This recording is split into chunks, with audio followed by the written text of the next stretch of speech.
అందరికీ శుభోదయం. ఈరోజు ప్రతి ఒక్కరికి పర్యావరణ దినోత్సవ శుభాకాంక్షలు. పర్యావరణాన్ని పరిరక్షించాల్సినటువంటి బాధ్యత మనందరిది. ఒక చిన్న ఎగ్జాంపుల్, మనం ఎక్కడికైనా కార్లో వెళ్ళినప్పుడు, వెహికల్లో వెళ్ళినప్పుడు నీడ కోసం, చెట్ల కోసం చూస్తూ ఉంటాం. కానీ చెట్లు పెట్టాలని ఎవరు అనుకోరు. సో అది మనం మారాలి. ప్రతి ఒక్కరం చెట్లు పెంచాలి, పర్యావరణాన్ని ఇంకా పెంపొందించాలి. మనం మన ఎన్విరాన్మెంట్ని ఎంత బాగా చూసుకుంటే ఎన్విరాన్మెంట్ మనకు అంతా బాగా చూస్తుంది. ప్రతి ఒక్కరు పర్యావరణాన్ని రక్షించాలి.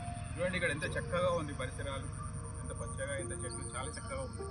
కానీ ఇట్లాంటి పర్యావరణంలో చూడండి, ఇట్లాంటి ప్లాస్టిక్ పేపర్స్ కానీ, ఈ గ్లాసెస్ కానీ, ఇట్లా చిన్న చిన్న మిస్టేక్స్ ఇవన్నీ తీసేసి మన డస్ట్బిన్స్ ఆల్రెడీ పక్కన ఉంటాయి.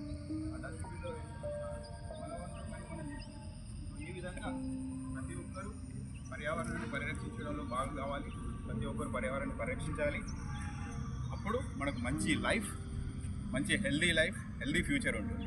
Wish you happy environmental day and I wish you all the best.